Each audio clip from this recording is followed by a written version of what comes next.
Assalamualaikum warahmatullahi wabarakatuh. Sebelum kita memulai proses pembelajaran, berdoa untuk kepercayaan masing-masing. Berdoa mulai.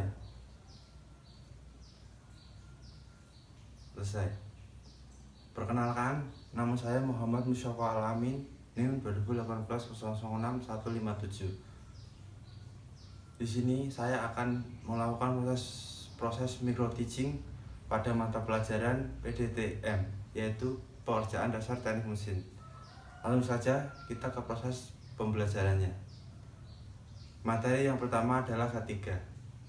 K3 adalah singkatan dari keselamatan, keamanan, dan kesejahteraan kerja.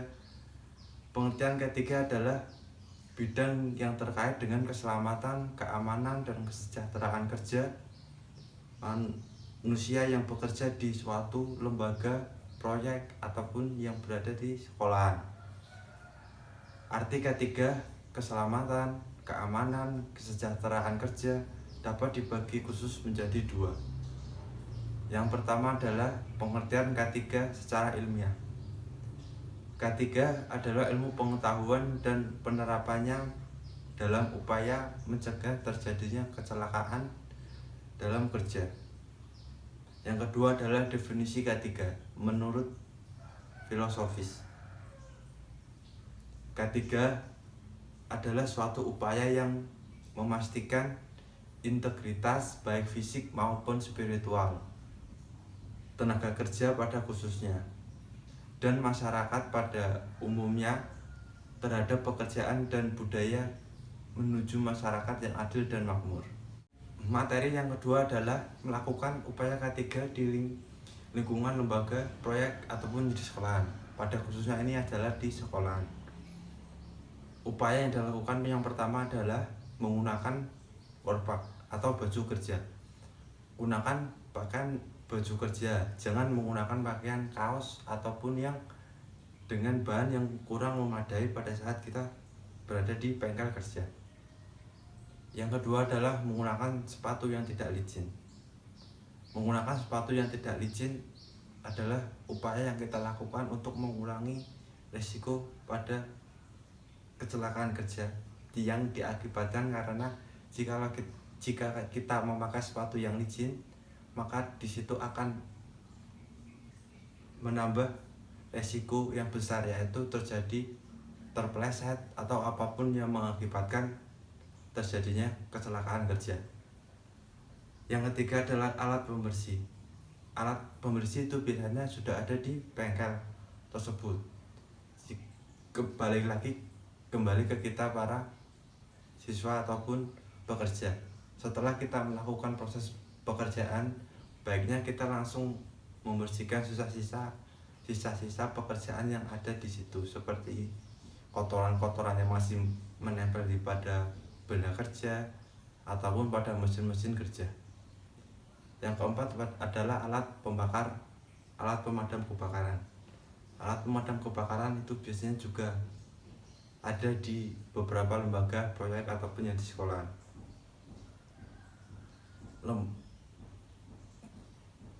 Alat pemadam kebakaran digunakan untuk pertolongan pertama pada kecelakaan yang diakibatkan oleh api atau dilakukan oleh api atau percikan api yang diakibatkan pada saat kita bekerja. Yang kelima adalah kotak P3K. Kotak P3K juga sama seperti alat pemadam kebakaran dan alat pembersih. Kotak P3K itu harus ada di lembaga, proyek, ataupun di sekolahan. Karena apa? Karena kotak P3K adalah kotak obat pertolongan pertama pada saat kita kecelakaan pada saat bekerja. Materi yang ketiga adalah pengukuran dan metrologi. Definisi pengukuran atau mengukur adalah sebagai suatu kegiatan membandingkan suatu besaran dengan besaran yang lain yang ditetapkan sebagai dasar satuan. Dengan satuan adalah suatu besaran dengan nilai tertentu yang dijadikan sebagai pembanding dalam pengukuran. Yang kedua, definisi metrologi. Metrologi atau ilmu pengukuran adalah disiplin ilmu yang mempelajari cara-cara pengukuran, kalibrasi, dan pemastian akurasi di bidang industri, ilmu pengetahuan, dan teknologi. Metrologi mencakup 3 hal utama, yaitu penetapan definisi satu satuan ukuran yang diterima secara internasional, misalnya meter. Materi yang keempat adalah prinsip pengukuran. Prinsip pengukuran dibagi menjadi 3. Yang pertama adalah pengukuran, yang kedua adalah standar pengukuran, yang ketiga adalah pembacaan hasil pengukuran. Pengukuran juga dibagi menjadi 3. Yang pertama adalah instrumen. Instrumen adalah sebuah alat yang digunakan untuk menentukan nilai dari suatu kuantitas atau variabel. Yang kedua adalah ketelitian atau akurasi. Adalah nilai terdekat dari suatu pembacaan instrumen mendekati nilai sebenarnya dari variabel yang diukur. Yang ketiga adalah ketepatan atau precision. Adalah suatu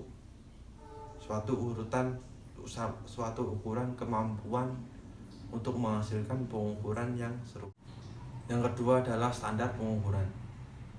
Standar pengukuran yang dikelompokkan menurut fungsi dan pemakaiannya ada 4, yaitu standar pengukuran internasional, standar internasional. Kedua adalah standar primer. Yang ketiga adalah standar sekunder. Yang keempat adalah standar kerja. Standar internasional diidentifikasikan oleh perjanjian internasional. Mereka menyatukan satuan-satuan pengukuran tertentu sampai ketelitian terdekat yang mungkin yang diajukan oleh produksi dan teknologi pengukuran. Primer adalah standar-standar yang dipelihara oleh laboratorium standar nasional di berbagai negara di dunia. Yang ketiga adalah standar sekunder. Standar sekunder merupakan acuan atau referensi dasar bagi standar yang digunakan dalam laboratorium pengukuran industri. Yang keempat adalah standar kerja. Standar kerja adalah alat utama bagi sebuah laboratorium pengukuran. Mereka digunakan untuk memeriksa dan mengkalibrasi instrumen-instrumen laboratorium yang umum mengenai ketelitian, presisi, atau melakukan pembandingan pemakaiannya di industri. Yang ketiga adalah pembacaan hasil pengukuran. Ada 2 hal mendasar yang harus diperhatikan oleh seorang pengamat atau seorang yang akan membaca hasil pengukuran, yaitu yang pertama adalah keterampilan membaca pengukuran, acuan, skala, dan alat ukur. Yang kedua adalah keterampilan menghitung hasil pengukuran. Yang kelima adalah perbedaan jenis dan macam alat ukur pembanding dan alat ukur dasar. Alat ukur pembanding adalah alat ukur yang mempunyai skala ukur yang telah dikalibrasi, misal jam ukur, dial indikator, atau pembanding dial komparator. Dasar adalah alat ukur yang sering digunakan dalam kehidupan sehari-hari kita, seperti penggaris, stopwatch, dan lain. Macam-macam alat ukur pembanding. Macam-macam alat ukur pembanding yang pertama adalah mistar ukur. Mistar ukur adalah alat ukur untuk mengetahui hasil panjang, lebar, tinggi, ketebalan, dan kedalaman. Yang kedua adalah busur derajat atau protraktor. Yang ketiga adalah pengukur tinggi, high gig. Yang keempat adalah penyiku. Yang kelima adalah mal radius. Yang keenam adalah jangka bengkong. Yang ketujuh adalah jangka. Macam-macam alat ukur dasar. Alat-alat ukur dasar dibagi menjadi 6. Yang pertama adalah penggaris plastik, jangka sorong, mikrometer sekrup, stopwatch, busur dasar, dan termometer. Sekian pembelajaran dari saya. Kalau ada kritik dan saran atau ada kurang lebihnya, saya mohon maaf yang sebesar-besarnya. Wabillahi taufiq wal hidayah. Wassalamualaikum warahmatullahi wabarakatuh.